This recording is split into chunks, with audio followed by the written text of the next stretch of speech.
Hello dear students, for this second lecture of chapter number 1, that is Introduction to Cell Biology. In today's lecture we are going to deal with the branches of cell biology.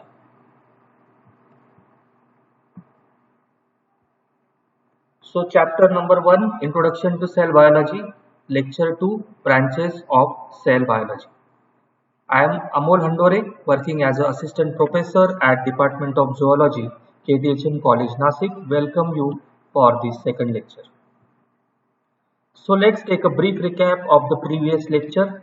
In last lecture, we have studied introduction to the cell and cell biology, history of the cell biology, how different discoveries have happened in the field of cell biology, and shape and size of the cells.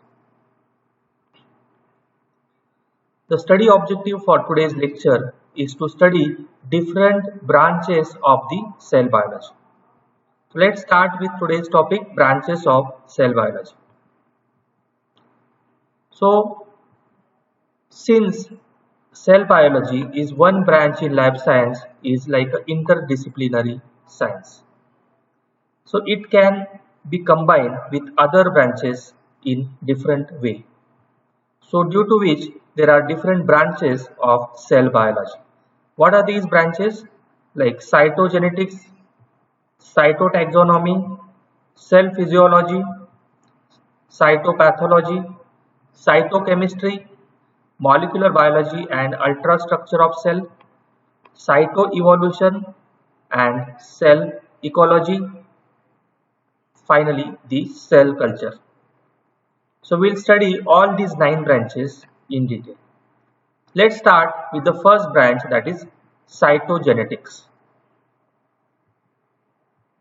So if we break down this word into two words, cyto and genetics. So what is the meaning? So it is this branch of the science which deals with the genetics and cell biology.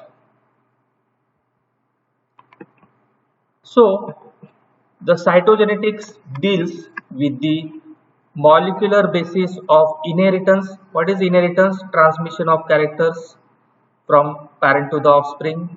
Then variation, that means different characters which are present in the organism which are different. Mutation, what is phylogeny? That is a evolutionary tree. Morphogenesis means development of different morphological characters. Differentiation, that will result into formation of different types of cells. Evolution of chromosomal behavior of organisms. So all this is the part of genetics. So when we combine cytology, that is study of cell, with that of the genetics, it is called as cytogenetics. So this branch basically combines cytology and genetics as well as evolution. So Wilson, a scientist, has stated that heredity appears as consequence of genetic continuity of the cells by division. So if we understand meaning of this sentence, it states that all the hereditary characters are transmitted from one generation to the next generation with the help of the cells, and this happens during the process of cell division.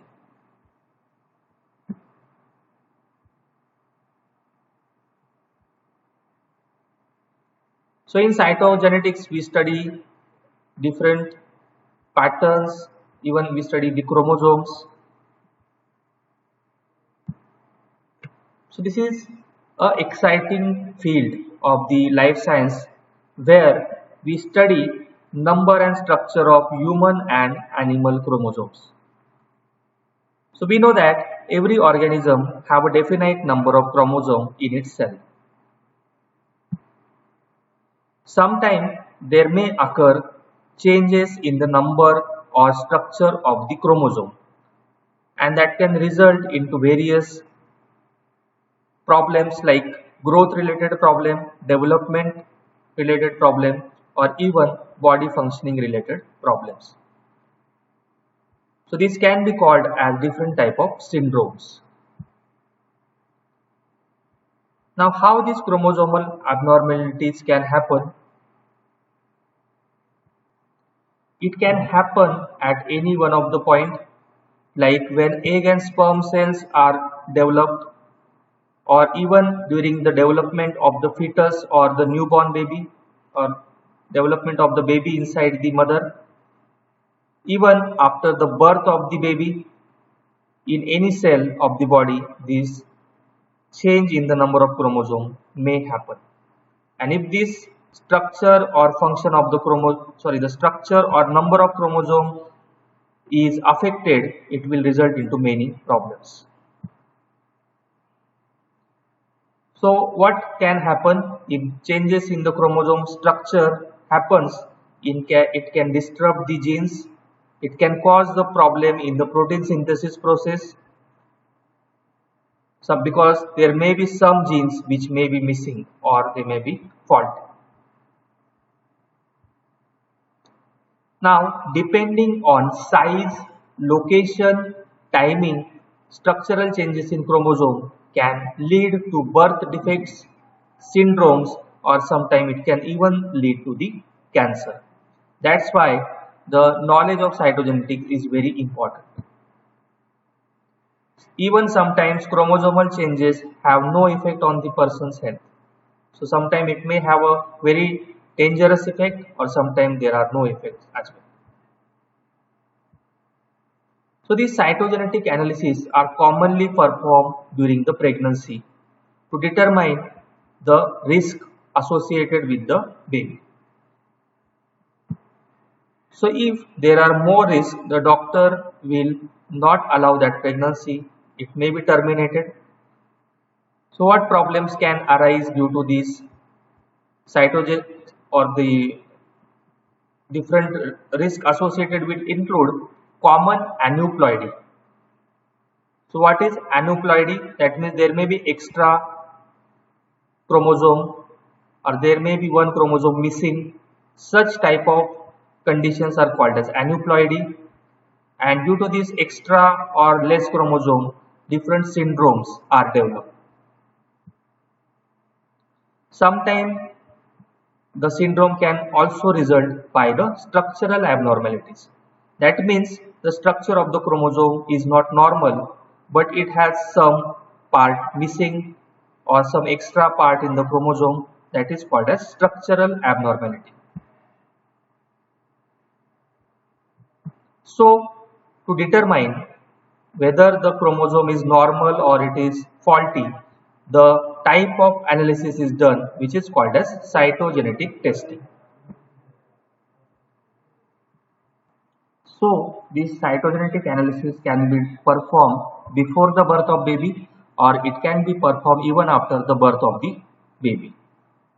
And this will help to understand what are the different abnormalities associated with the chromosomes.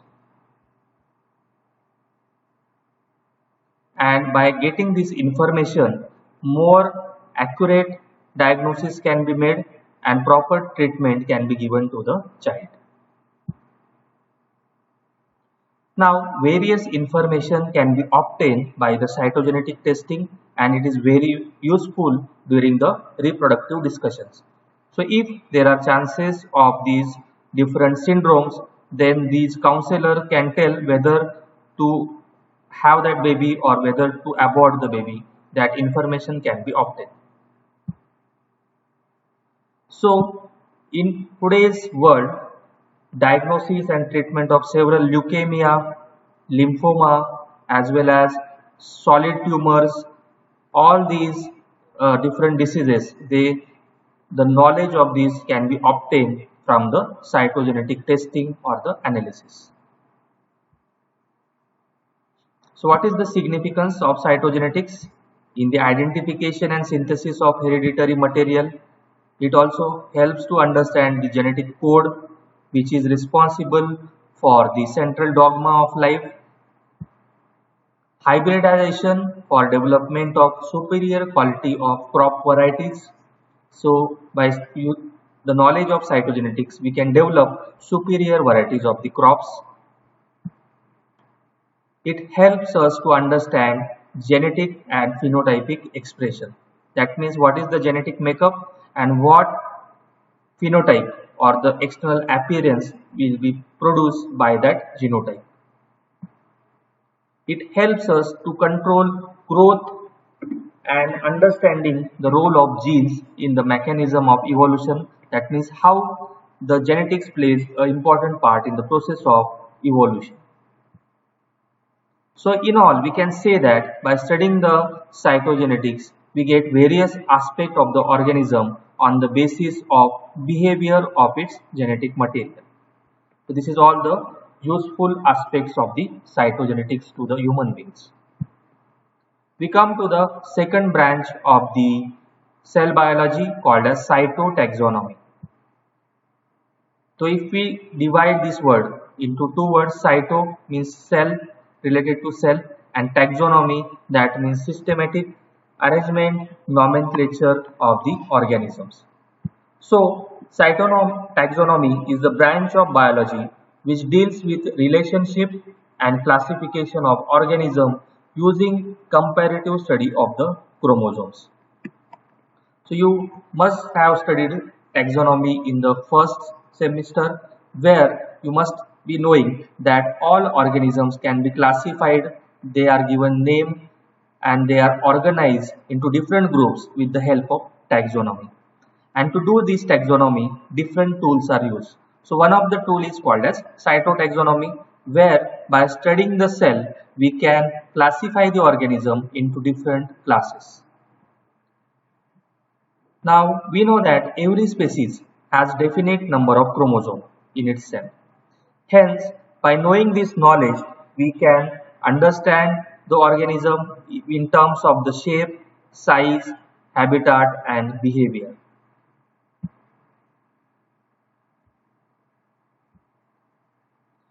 So, cytotaxonomy basically help the taxonomist in determining taxonomic position of the species in the taxonomy. That means we can simply say that taxonomy helps, or cytotaxonomy helps in the identification, classification, nomenclature, and grouping of organism into different groups. So it also helps in understanding origin of certain species or taxonomic units.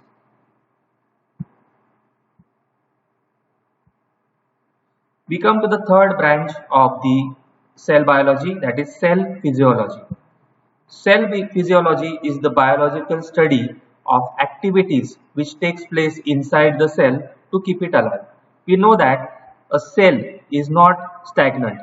Various activities are continuously taking place inside the cell. These activities are in the form of reactions. These can be catabolic reactions, that means breakdown reactions, or these can be the synthetic reactions. So all that is covered under this cell physiology. So the term physiology refers to normal function that takes place in the living organism. Now this branch, cell physiology, basically deals with study of different life activities taking place in the living organism. This includes nutrition, metabolic reactions, excitability which takes place in the neurons, growth of the organism, reproduction in organism, cell division, and cell differentiation. What is cell differentiation? We have seen that the stem cell can differentiate into any different type of the cell. In different organs, these different cells have the different function. So what is the significance of cell biology? Cell physiology. Cell physiology helps in understanding complicated physiological processes which takes place in an organism at the cell level. Okay, so at cell level, what different physiological processes are taking place, we can easily understand. Similarly, by understanding this physiology knowledge, we can apply it to various normal and abnormal physiological activities. So we can understand which activity is normal and which activity is abnormal, that is not normal. So inside cell there are various organelles and they are doing different activities, or they are doing synthesis, they are doing breakdown, and all that can be studied under the cell physiology. So by knowing this knowledge, we can have the idea of normal functioning of the cell. Now we come to the next branch of cell biology, which is called as cytopathology. So what is cytopathology? Cytopathology is that branch which deals with the diagnosis of diseases at cell level. So many a times we become ill. That disease could be caused by bacteria, viruses, or it can be metabolic dysfunction in the body. To understand what is the cause of disease, this branch is very important, that is cytopathology. So this branch was founded by George Nicholas Papanicolaou in the year 1928. So in this cytopathology analysis, various diagnostic methods can be used, and this diagnostic method basically helps us to understand disease is caused due to abnormal activity of cells or tissues, diseases which are caused due to toxic chemicals, effect of the toxic chemical on the tissues of organisms. So all these can be obtained with the help of cytopathology. So we can understand diseases caused by the abnormal activity, diseases which are caused due to toxic chemical, and effect of the toxic chemical on the body tissues. For example, a common application of this cytopathology can be used in the making pap smear. This test is used as a screening test to detect the different type of the cervical cancers. So in cytopathology, you prepare basically the different slides of the cytopathology specimen. For example, a person is having a cancer, then you take the section or you do the biopsy to take the tissue material.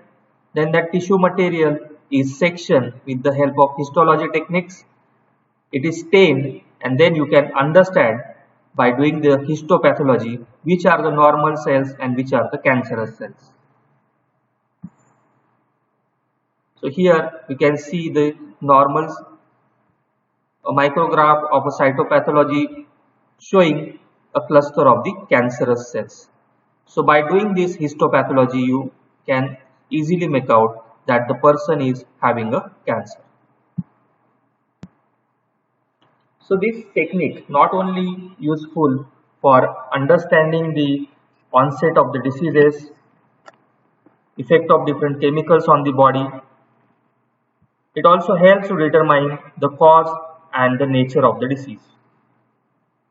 Cytopathology is commonly used to investigate thyroid lesions, that means tumors, diseases which involve body cavities like peritoneal cavity, pleural cavity, cerebrospinal cavity, and wide range of other body sites.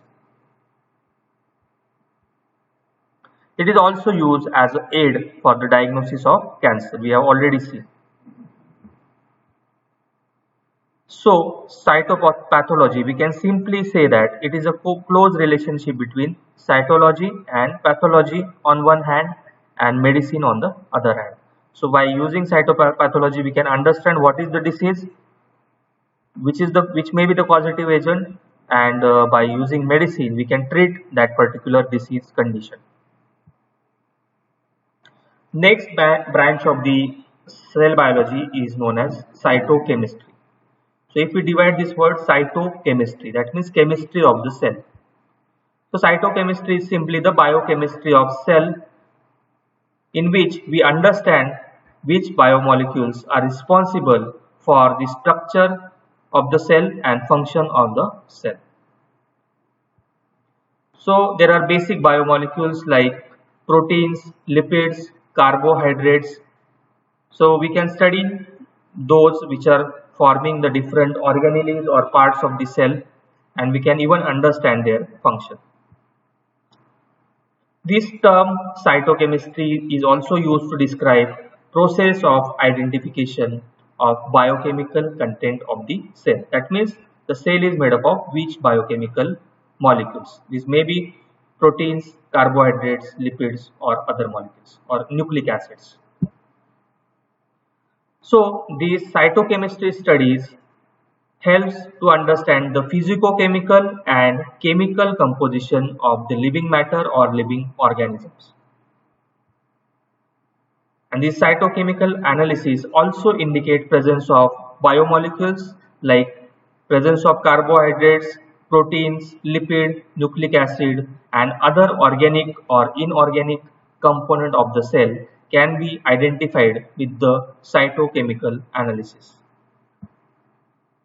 So, with the help of these biochemistry, researchers have been able to isolate and analyze cell molecules and organelles and their metabolic function. So, how these organelles do various functions inside the cell and inside the body.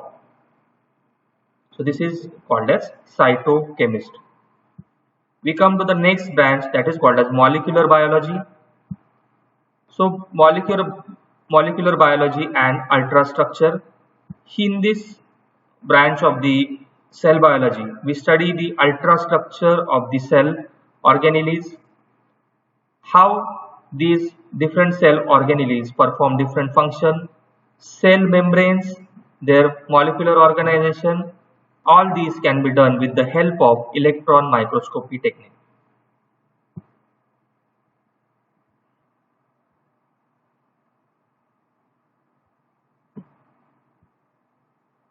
So this is a modern branch of the biology in which it is actually the merging of the cell biology with biochemistry, physiochemistry, macromolecular and colloidal chemistry. All these branches are merged with each other to give rise to a new branch called as molecular biology. So with the help of detailed structure of cell organelles, we can understand the fundamental importance of them, since all the important processes which are taking place inside the cell, they are taking place at the molecular level. So once we understand how these different processes, for example, how transcription takes place, how DNA is converted to mRNA, how translation takes place, that means how mRNA is converted to protein. So by using this molecular biology, we can understand how these different chemical processes or reactions which takes place inside the body, which is responsible for development of different biomolecules or even sometimes breakdown of the different molecules. So in this, we basically study the detailed structure that is called as ultrastructure of the organelles. So here you can see a nucleus. Here along with nucleus you can see the endoplasmic reticulum. This is rough ER. Here also you can see rough endoplasmic reticulum. Here you can see mitochondria. Here you can see Golgi apparatus. Now all these organelles perform different functions. So by having the knowledge of molecular biology, we have been able to understand that, for example, this mitochondria produces ATP, or these endoplasmic reticulum produces protein and lipids, or this Golgi apparatus is responsible for transport of proteins from ER to the other cells. So all this knowledge can be obtained with the help of molecular biology. Next, we come to the next branch, which is called as cytoevolution. So we know that the animals are continuously evolving. So to understand this evolution or mutations also, is one of the factor responsible for evolution. So by inducing the mutation, what is meant by inducing mutations? We can make the mutations in some cells. How mutations can be developed? By using radiations like ionizing radiation, X-rays, gamma rays, or sometimes we can also make use of the chemicals. Chemicals like different isotopes like cobalt 60, these can be used to induce the mutations. So by inducing mutations, what happens? We can alter the structure and number of chromosomes inside the cell. And due to this alteration in the chromosome structure or number of chromosome, it will obviously affect the morphology and physiology of the organism. So by inducing mutations, what changes in the physiology or morphology of the organism takes place, that can be studied in this branch of cell biology, which is called as cytoevolution. So it helps to understand how evolution process has happened in the past or how it is happening in the present.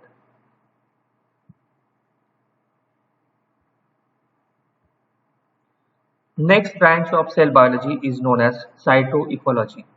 So it combines two branches, that is study of cell and ecology branch. So in this we basically study effects of ecological changes on chromosome number of the cell. So if the ecological changes happen, how it will affect on the chromosome number. So in this branch we basically study the plant and animal cell from different ecological conditions, and according to the ecological habitat and geographical distribution of species in different areas, how it affects onto the chromosome number or other characteristics of those particular plant and animal species. So we study the cells according to their habitat and the geographical distribution. This is called as cytoecology.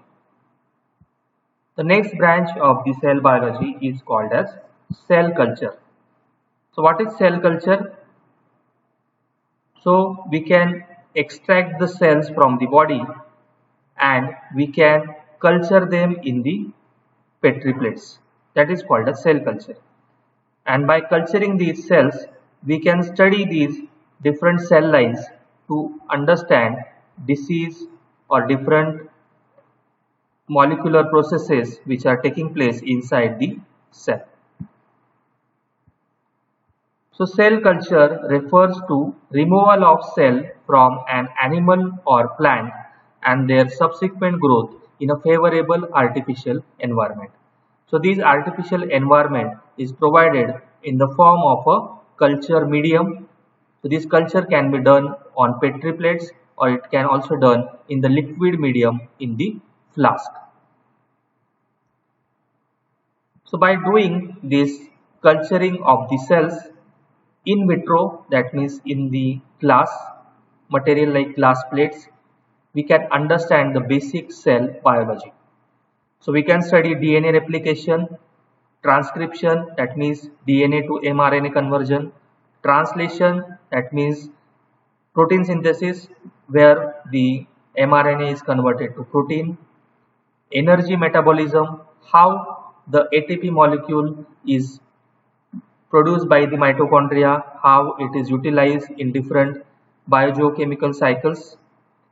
The receptor studies, cell cycle analysis can also be done. How the cell cycle is there, what are the different stages of cell cycle, what are the checkpoints in the cell cycle can be studied. Then cell division, how the cell divides, what are the two types, that is mitosis and meiosis, what are the stages of the cell division, expression of the gene, signals which are produced by the genes, they are, that is called as signal transduction, apoptosis also called as a programmed cell death. Then effect of some external agents like chemicals, drugs, or any contaminants.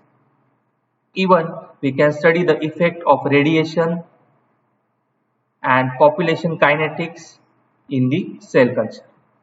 Also, we can study the interaction between two cells. So cell-cell or cell-matrix interaction can also be very well studied with the help of culturing of the cell in a liquid or solid medium.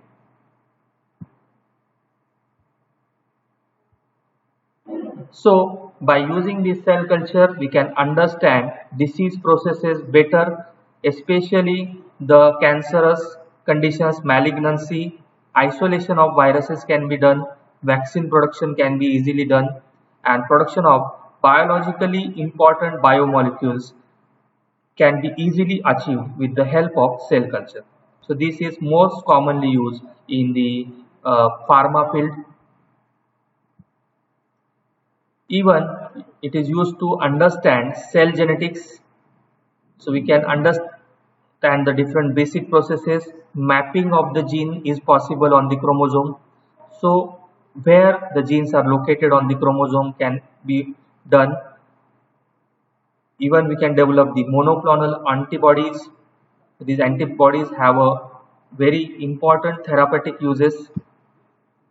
Cell culture, or if they are properly used, they can be used for the gene transfer studies also. Recently, the stem cell culture have been used to different to produce different type of other cell. We know that stem cell can produce other type of cells. So by doing this culture of stem cell, we can produce any required type of cells, and these different type of cell can have the future application in the regenerative medicine. That means different type of the medical treatment can be developed using this cell culture therapy.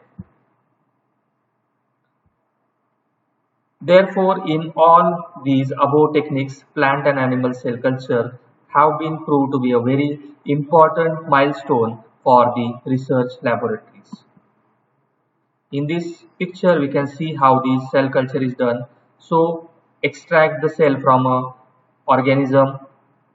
These should be the living cells. Then these isolate these cells with the help of appropriate enzymes. Now these isolated cells are grown or they are cultured onto the solid or liquid medium in a petri plate or a flask. Now these cells which grow after some time, they can be further transferred in, that is called as a subculturing, and these cell specialized cell lines can be created which can be further used for different purposes. So in all, these different branches of cell biology have been of very important use for the human being, like in cancer research, vaccine manufacture, gene therapy, recombinant protein technology, drug development, and stem cell biology, as well as in vitro fertilization technology. Like nowadays we have many couples which have some problems with the conception of baby. So with using in vitro fertilization technology, these parents can have a baby. So with this, we come to the end of today's lecture. We quickly summarize what we have studied today. So we have understood the different branches of the cell biology, starting with cytogenetics. So cytogenetics combines the cytology with the genetics. It is helpful to understand the various abnormalities happening with the chromosomes, and by using cytogenetics it is very helpful to do different tests in the pregnant woman who are at the risk. So by that we can understand the missing chromosomes or any syndromes which may happen to the baby, and accordingly the doctor may take proper decisions. There are many uses of cytogenetics we have studied. Cytotaxonomy basically helps to group the organism properly by studying their cell structure and function. So it is very helpful tool for the taxonomist. Then we have understood cell physiology, that inside cell various metabolic processes are taking place. like nutrition, metabolism, growth, reproduction, cell division that can be studied with cell physiology. Cytopathology basically is a branch which helps to understand the disease onset. That means the disease is caused by what reason. So diseases which are happening due to the abnormal activity of cell or tissues, diseases caused due to toxic chemicals or effect of toxic chemical on different body tissues. So cytopathology basically combines the cytology and pathology along with the medicine.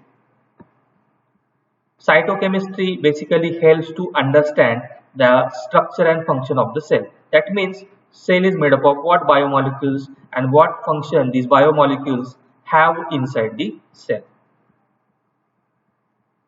The next branch, molecular biology, is a big branch which combines biochemistry, physiochemistry, macromolecular biology as well as the other branches.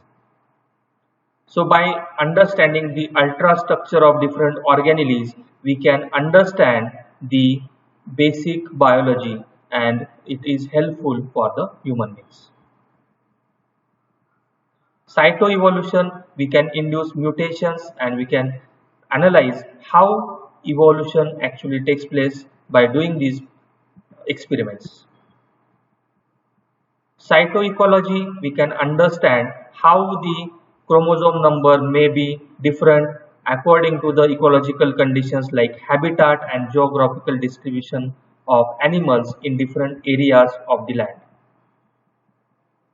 Finally, cell culture, we can grow the cells in petri plates or in conical flasks in liquid medium or solid medium, and we can study these cell lines to understand different biological processes.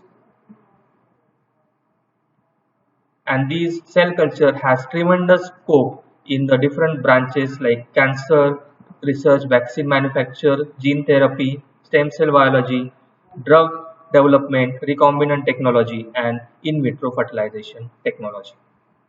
So with this we conclude today's lecture. Thank you.